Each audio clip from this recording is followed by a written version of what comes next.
hanggat hindi mo bubukas yung bibig niya, hindi mo malalaman kung anong klaseng tao yan.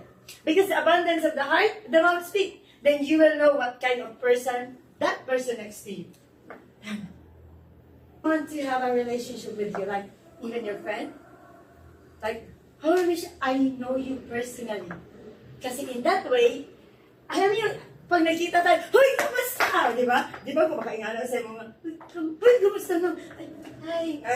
Whatever, demure. Pag hindi mo kilala, you try to be, alam mo yun, parang respectful, gano'n. Pero pag once, I'll tell you, who are abusive in your life? Those people that is so close to you. Oh, tama, di ba? Parang minsan inaabuso pa kasi they know you, na they know your limitation, they know na hindi ka magagalit if I will joke around. Tama ba?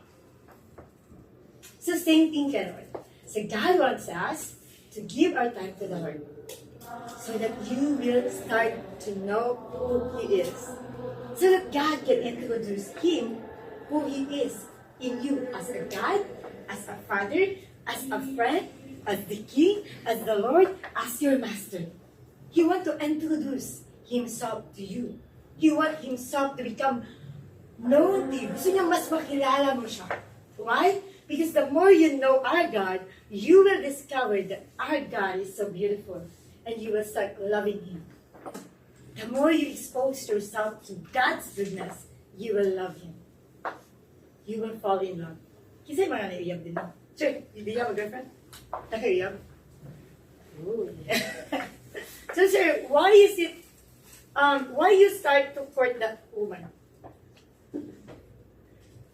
Attracted to beauty or to inner beauty? Intelligence. Oh, intelligence. See, di ba, it's because nakilala mo siya. If hindi ka nag-spend time sa kanya, do you think you will be attracted to her? Of course not. So you start to get attracted to a person, it's because you found something different to that person. Tama? And you start loving that person the more you know about her. Do you think love ka? Yeah.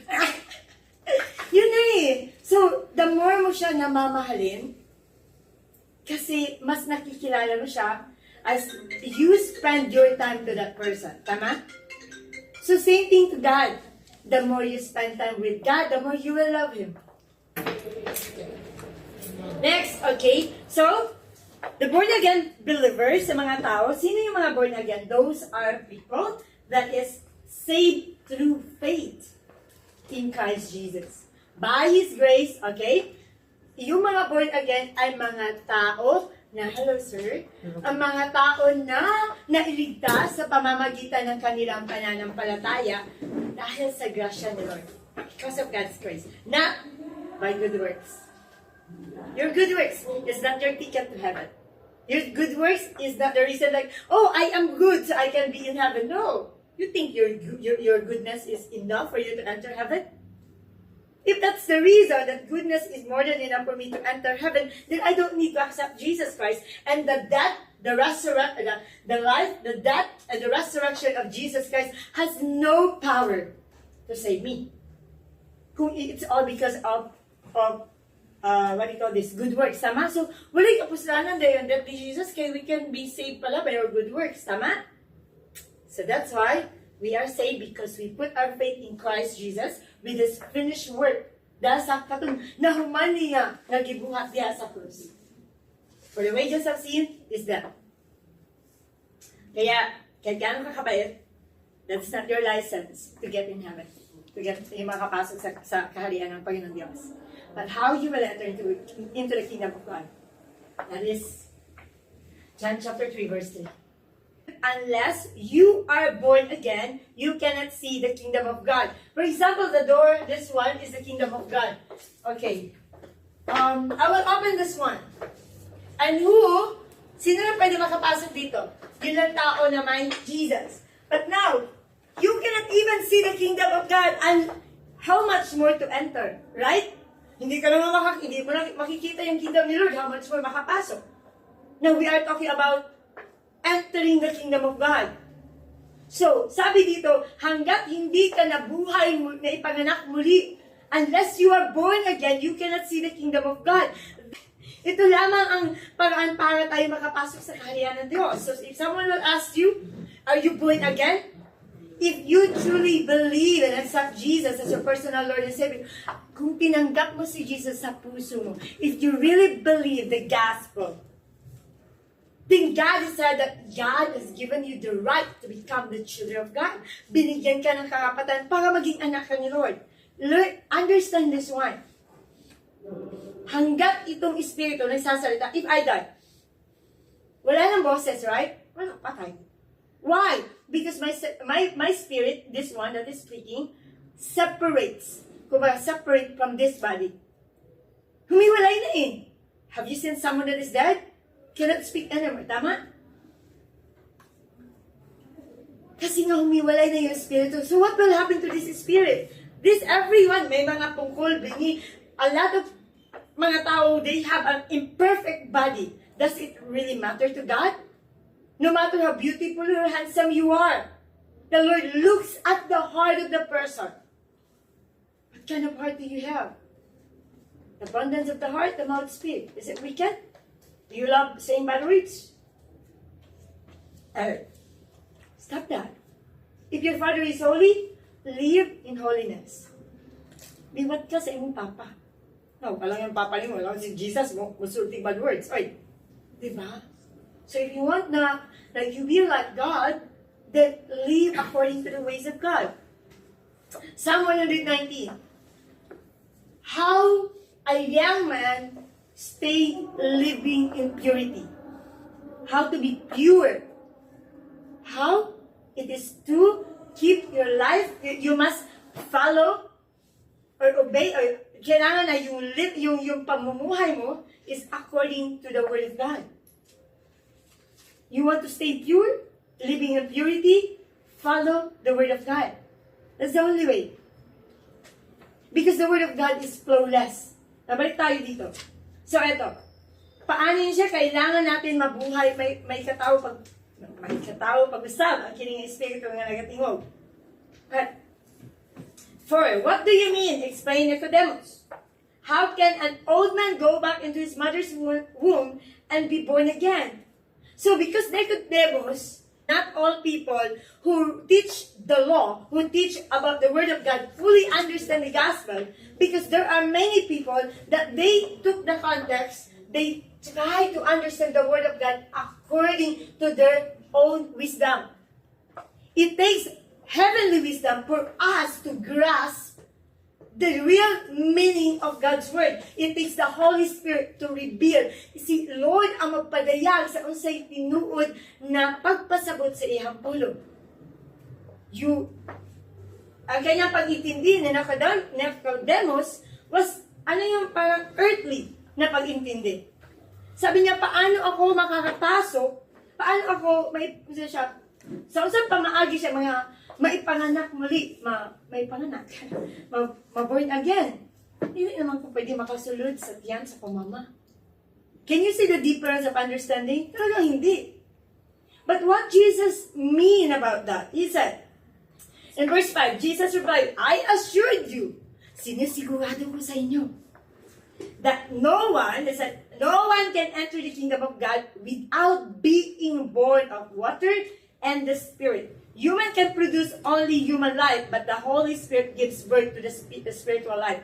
So, okay. Ang lahat ba tayo ay na-born of water? Ano po yung born of water? When we were a baby, we are in the embryonic fluid. Tama? Lahat tayo ay napupunan ng ating mga magulang. So, you are born of water, and what's the next one? Lahat naman tayo naging born of water. But not all people was born in the Spirit. Sabi nito, and the Spirit. So, kailangan itong Spirit na physically born of water tayo. But how about this Spirit? Because our body is not only composed with physical body. There's a body, spirit, and soul. Your spirit, your soul is your mind and your heart. Yung emotion mo. So it's the Trinity. But how about the Spirit? God is so concerned of your spirit because that is the one that na mag-worship niya ka, Lord. Why? Because God said He is a spirit. That's why His worshiper must worship in spirit and in truth.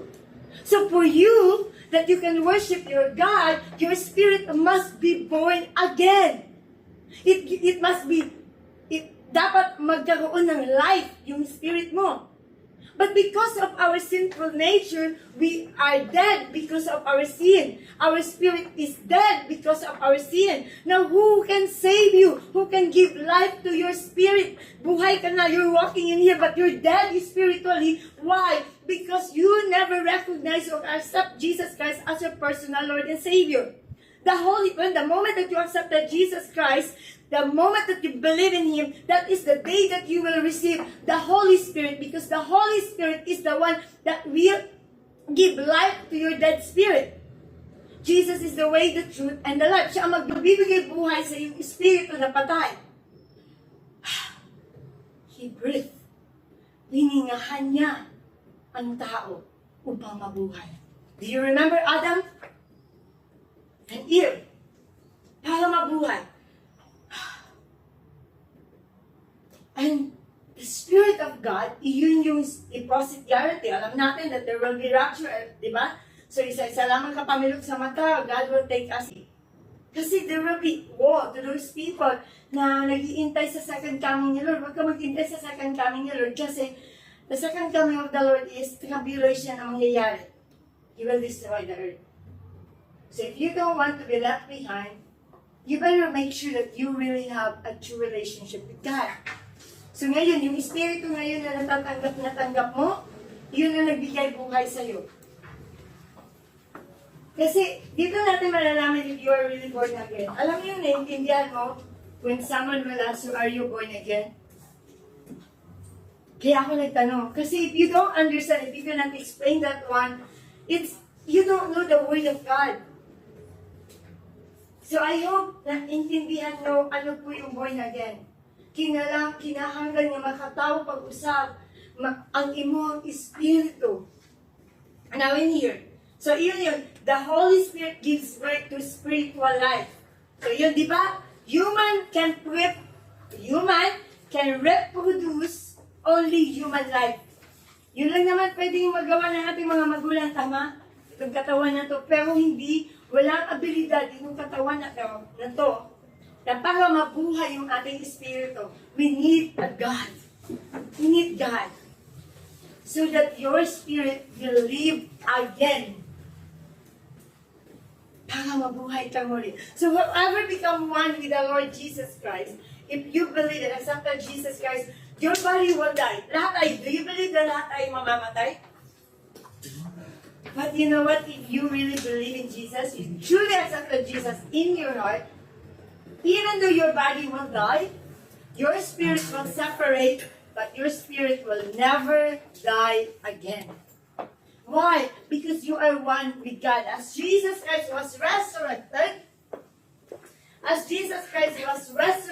after 3 days, so nabuhay muli si Jesus Christ. So whoever become one with God, you also overcome the grave. You also overcome the power of death. So death has no power over you. So if you will die, you will live with the Lord. Naintindihan mo po. Kung ayaw mo mamatay, magbuhay ka para kay Jesus. Anyway. If you're a believer, you will die once. If you're a non-believer, you will die twice. In what way? Pag once na unbeliever ka, your body will die and your spirit dies. But if you're a believer, you will only die once. This one will die, but your spirit will continue to live forever with God. That's why we have nothing to fear if you die. You live for Christ and you die for Christ. That's our living hope.